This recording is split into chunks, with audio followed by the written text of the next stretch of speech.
अशा अवस्थेत नाही बघू शकत या सगळ्यांना. तुला जे काही करायचं ना ते माझ्या बरोबर कर, काहीही कर, पण त्यांना असं नको त्रास देऊ.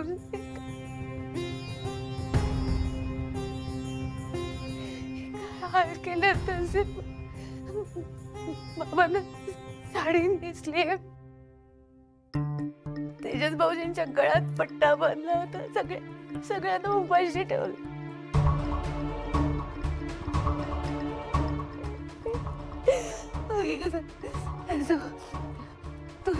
तू साक्षर ते मी करेल, पण हे असं सगळं नको करू. त्यांना असं त्रास नको देऊ, असं त्रास नको देऊ.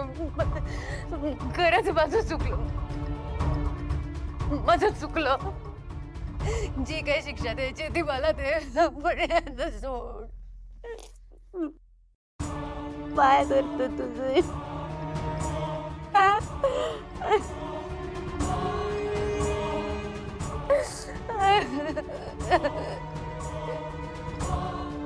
वेडाबाई, ही तुला दिलेली शिक्षाच आहे. त्यांना त्रास दिला की तुला त्रास होतो, ही तुला दिलेली शिक्षाच आहे. हाल हाल करून संपवणार आहे मी सगळ्यांना.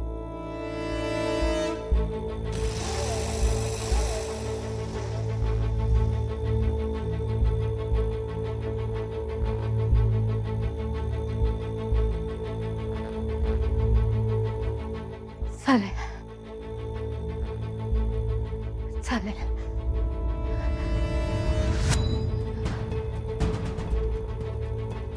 त्याचं संपवून टाक सगळ्यांना, म्हणजे त्याचे हाल तरी संपतील.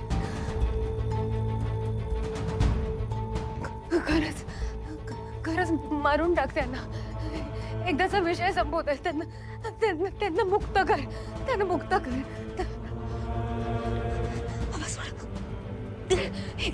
हे घे, संपव, सगळ्यांना संपव. खरंच संपव, एकदाच संपव त्यांना.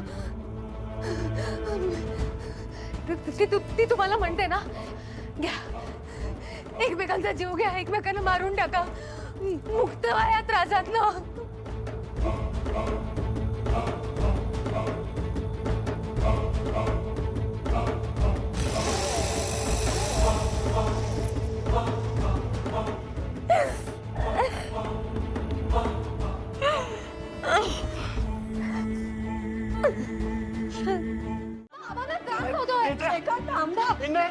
बेवडे, मामा शेखर उघडीचं गाणं येतं. हो शेखर थांबा. शेखर ऐका. फुबाई त्रास फुगडी फुबाई फुगडी दमला सकाळ माझ्या गोविंदा दूर गोविंदा तू. फुबाई फुगडी दमला सकाळ माझ्या गोविंदा दूर गोविंदा तू. आत पोकळ बाहेर पोकळ डोंबराचा वेळू, आत पोकळ बाहेर पोकळ डोंबराचा वेळू. म्हातार बणीला गेला तोही पोर खेळू. बाई फुगडी फुबाई फुगडी गोविंदा दूर गोविंदा फुगडी गोविंदा तू.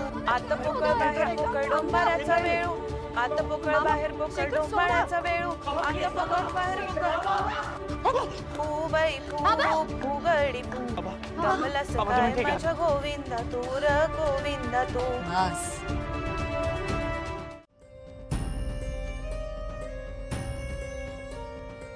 सावकाश.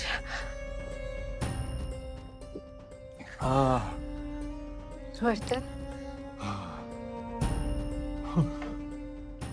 बरं वाटलं जरा.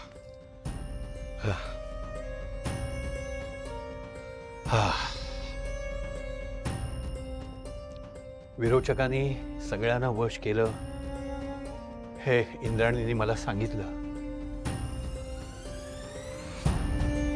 पण विरोचकांनी एवढी क्रूरता गाठली हे नाही सांगितलं.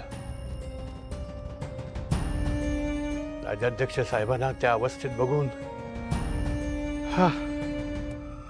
खरंच काही सुचत नाहीये मला. राक्षसांबद्दल मोठ्या पुराणांमध्ये वाचलं होतं, पण या कलियुगात खरोखरचा राक्षस समोर येऊन उभा राहील असं कल्पनेतही वाटलं नव्हतं. आता आता तुम्हीच काहीतरी मार्ग दाखवा. मामा, तुम्ही फोनवर म्हणाला होतात की तुम्ही काहीतरी दाखवणार आहात. काय येते?